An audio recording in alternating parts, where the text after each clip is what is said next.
Ecclesiastes chapter 1, verses 3. What does man gain from all his labor at which he toils under the sun? Now, if you were here last week, you'll know that that's the big question of Ecclesiastes. It's been lovely to see this week how actually that question has clearly struck a chord with many. It's got people talking. If you weren't here, do go back and listen again on our podcast as we introduce that question: what's the gain in all that we do? Or put another way, what's the point? Is there any meaning and significance to all this striving through life? Now, last week we zoomed out to the answer of time, the perspective of the history of time, creation, and saw our small limits as creatures within it.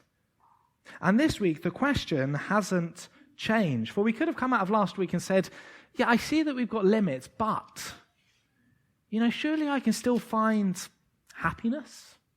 And that's something, isn't it? Happiness is, I think, the thing we all want. The French philosopher Blaise Pascal, notice this, he wrote, "All men seek happiness.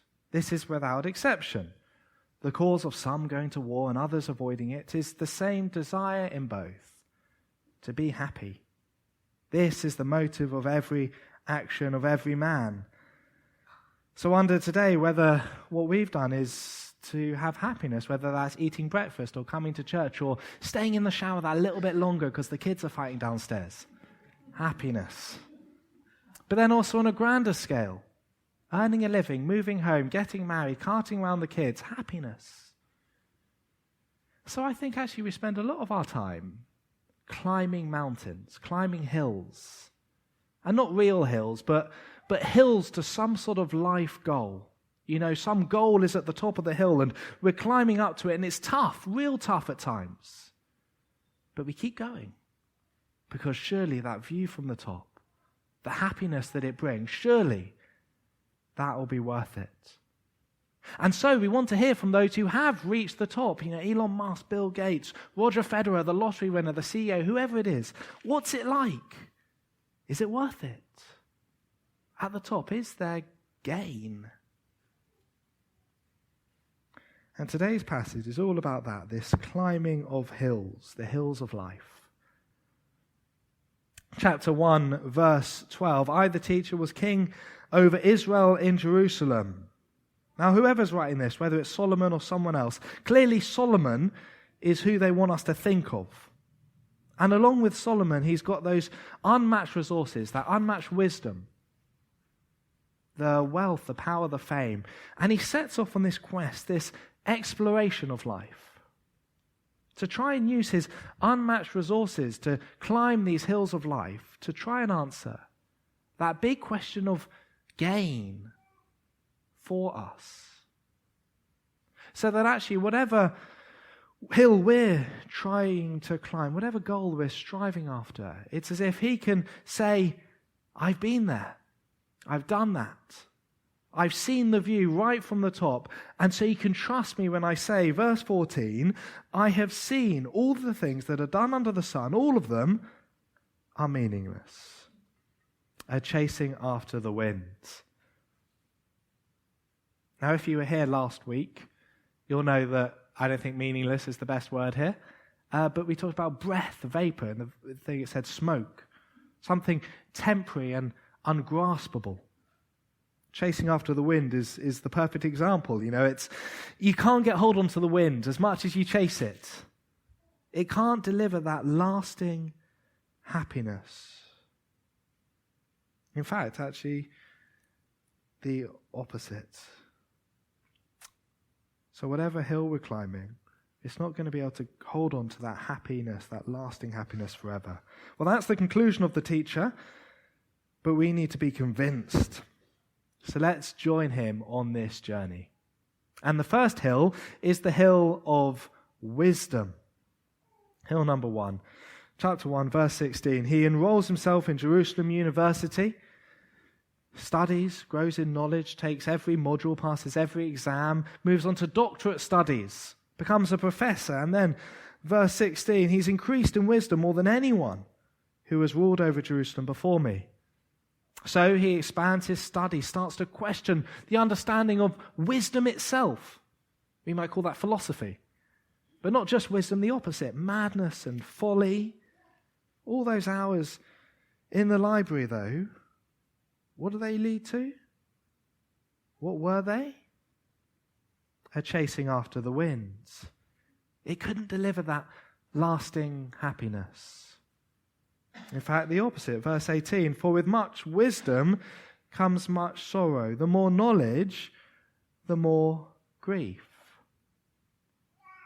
You might have heard that joke about the school report. If ignorance is bliss, wrote the teacher, then this pupil would be the happiest pupil alive. Of course, we think the opposite is true, that education can unlock a path to happiness, secure our hopes for our children's futures. Or perhaps globally, that as thought and science advance, that we're on the verge of discoveries that will give us control of life, eradicate disease, usher in a new utopia. Though actually, I think the pandemic put a bit of a dampener on that optimism, didn't it? And rightly so, because all the teacher's great learning just led him to the proverb in verse 15. What is twisted cannot be straightened. What is lacking cannot be counted. The brokenness of the world, the hunger, the poverty, the wicked acts of people, with wisdom simply comes the understanding that actually we're not going to be able to fix it. So he moves on to another hill, hill number 2, and this is the hill of pleasure.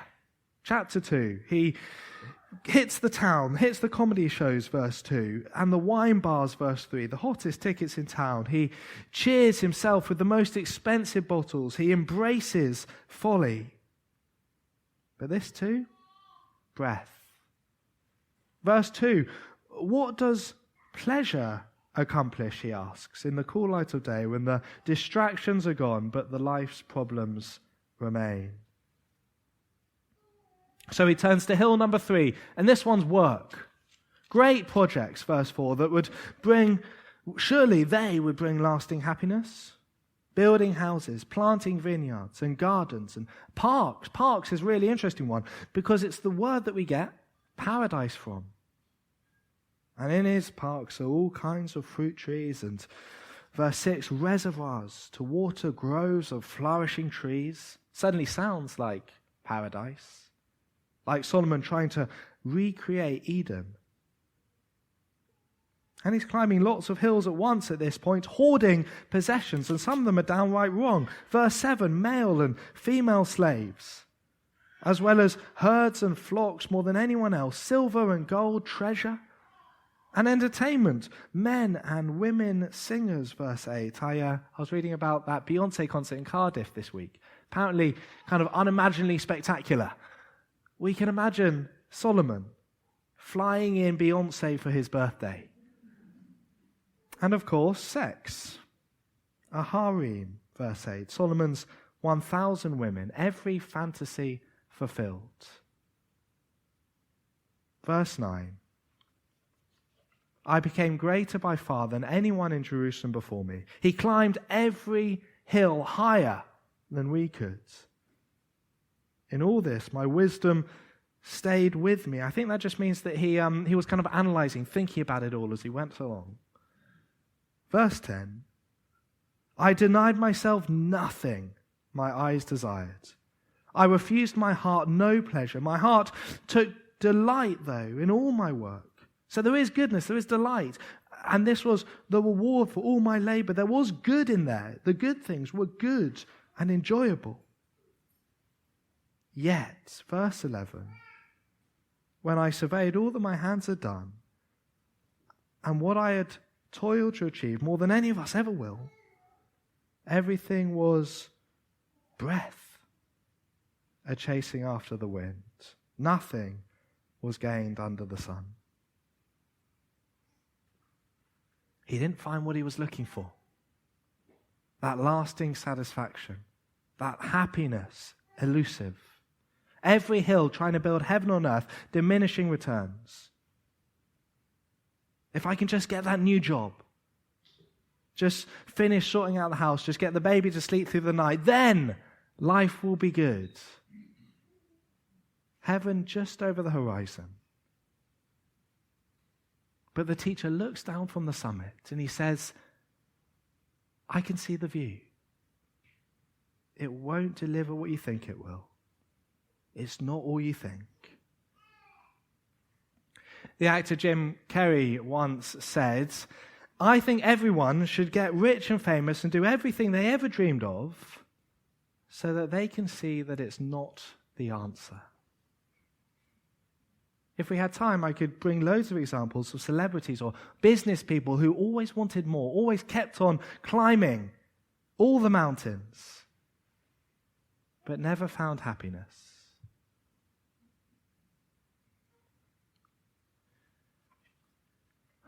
Well, if you'd like some sort of phrase to hang on to as we go into the next section, something to know where we've got so far, how about this? Self-striving doesn't deliver. But there is, in fact, a problem that's even greater that eclipses that problem, and that is the problem of death. Now, you might be thinking that the teacher's been a bit harsh on wisdom. Surely wisdom's a good thing. And actually, the teacher would agree. Verse 13.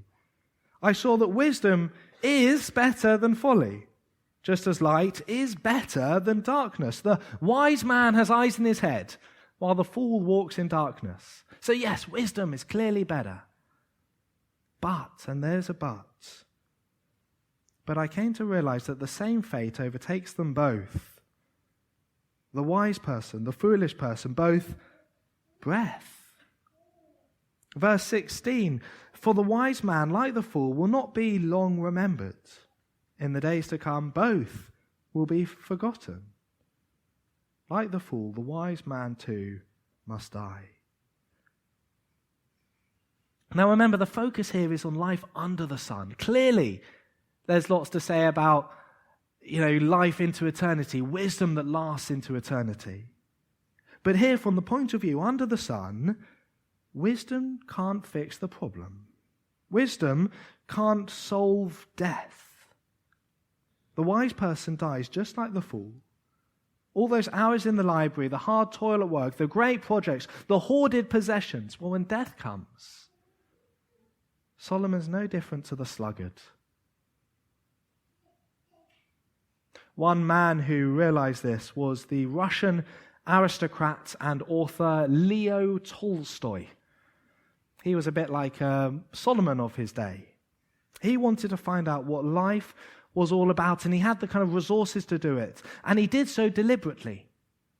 So when he was at university, he drank a lot, he lived promiscuously, he gambled, but he discovered that life was empty that way.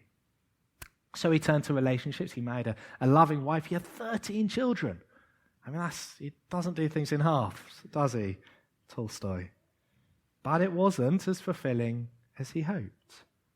So he went hard after wealth and fame. What did he do? He wrote War and Peace and many of the greatest bits of literature in any language. But through it all, there was one question that kept on haunting him. He wrote about it all.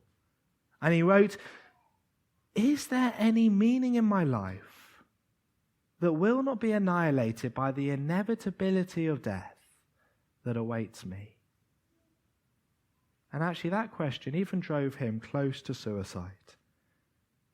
He'd worked it out, however wise or foolish, how he lives, well, from this point of view, it doesn't make a difference. And it's not just wisdom, but achievements that are rendered useless. Verse 18, I hated all the things I had toiled for under the sun because I must leave them to the one who comes after me. And who knows whether he will be a wise man or a fool?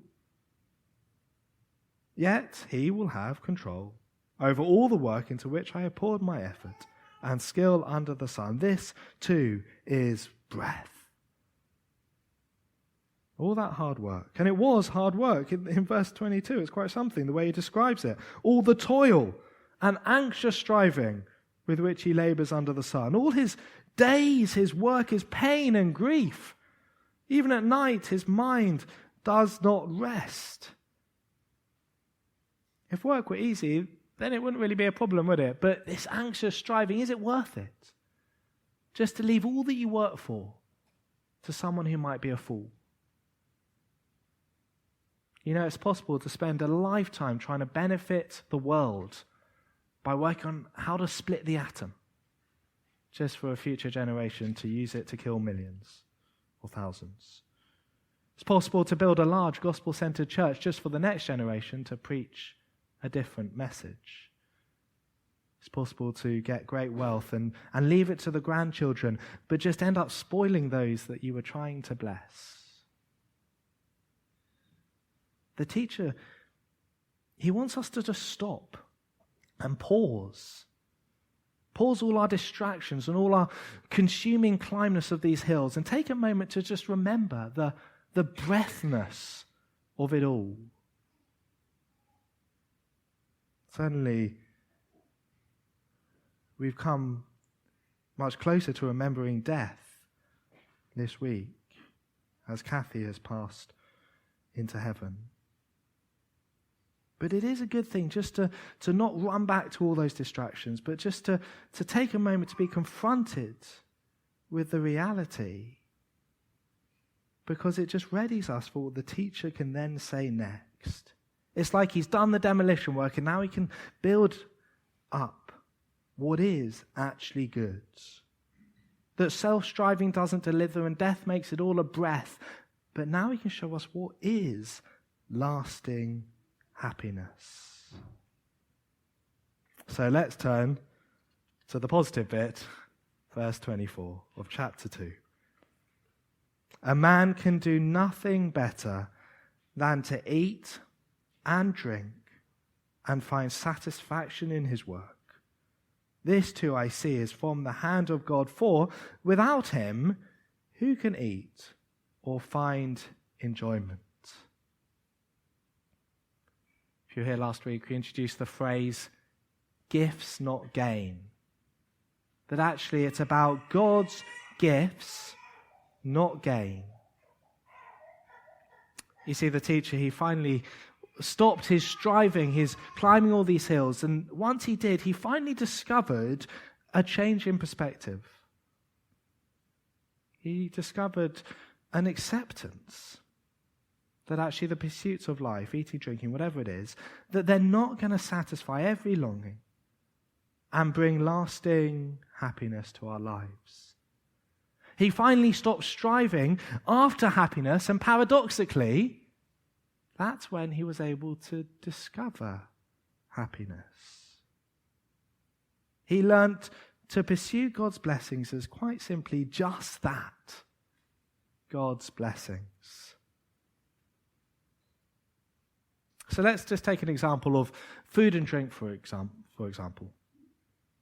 I think there are probably some people who are so driven in one area of life that they think food and drink, well, that's just like fuel.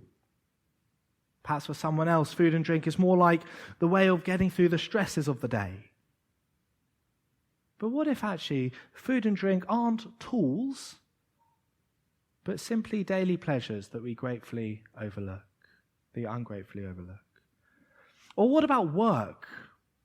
The work in which we strive to find some sort of purpose and meaning. Or perhaps work really hard at to escape the other problems or the humdrum boredom perhaps sometimes of life. But what if that's not what work's for? If work was not meant to make us successful and purposeful, but simply to make us useful and generous? And actually something that we can find satisfaction in. You know, we try to use the world to leverage the world to suit my goals, but it's not meant to be leveraged to me, but simply enjoyed. It's not about what's achieved, but what's received. And notice that enjoyment itself comes from God. Did you see that in verse 25? Who can eat or find enjoyment without him? As one writer remarks, endless enjoyment doesn't come in the box with your iPhone. nor in the key ring to your dream house, nor in the passenger seat of your new car, not even automatically as part of sex. For with self-striving, we always want more, never satisfied. But with God at the center of our lives, we can find enjoyments in the things themselves for what they're meant to be. C.S. Lewis, the author, once wrote that human history is the long, terrible story of man trying to find something other than God that will make him happy. But God can give us this just satisfaction and meaning in the things, the normal things that we have already of life. By helping us to see that the stuff of life doesn't have to be some stepping stone to something greater, some greater gain. That we stop having to grasp white-knuckled at the things that we think will give us true happiness, and instead loosen our grip and see the good gift standing right in front of me today. Isn't that what verse 26 says? To the man who pleases him, God gives wisdom, knowledge, and happiness. You can have those things, but to the sinner he gives the task of gathering and storing up wealth to hand it over to the one who pleases God. This too is meaningless breath, a chasing after the winds. Pleasing God, doing these things. It turns out that the ethically, the morally right thing to do, pleasing God, is also the experientially best thing to do. The good life, it's pleasing God. It's replacing anxious self-striving and our illusion of profit with God-centered, God-pleasing enjoyment of the world. One more quote.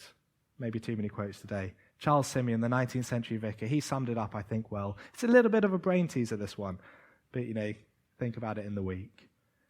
There are but two lessons for the Christian to learn. One is to enjoy God in everything.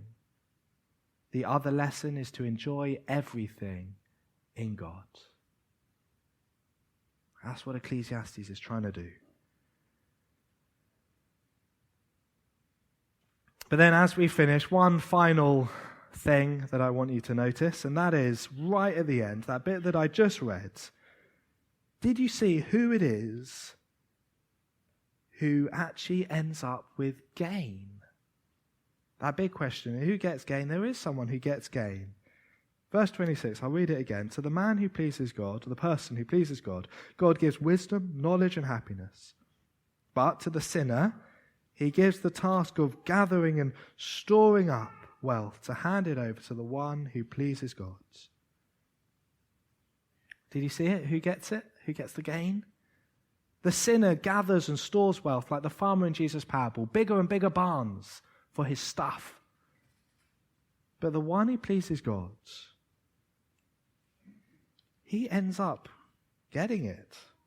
Handed it over to the one who pleases God. It's just a hint. It's just a small hint that's fleshed out in the rest of the Bible, but a hint that there is some gain for the one who pleases God. A few weeks ago, remember we were in Revelation 4, if you were here for the coronation weekend, and we had that great picture of the 24 elders with their crowns, their rewards. Those who had persevered through all the struggles of life. They're given the humble people given their rewards. And that's a theme that goes throughout the Bible. The mighty brought low, the humble exalted. An inheritance passed from the godless to the godly that one day will share. And I don't know what that inheritance is. It's interesting that the rich list came out today. Did you see that? I'm sure there are many humble on there, but it probably won't be all about money. But the inheritance, the mighty brought low, the humble exalted, true gain, everlasting happiness as we follow our King. The King who came down to bear the heavy burden of mankind, who then ascended on Ascension Day into the clouds and glory of heaven to reign, and who will one day return to straighten all that is twisted, to fill up all that is lacking in this world, and to bring us all who please him, who trust him, to everlasting perfection. And until that day, Jesus leaves us with an invitation, that invitation from John 6. Whoever comes to me will never go hungry, and whoever believes in me will never be thirsty. So let's come to him, the bread of life. Let's not chase the wind.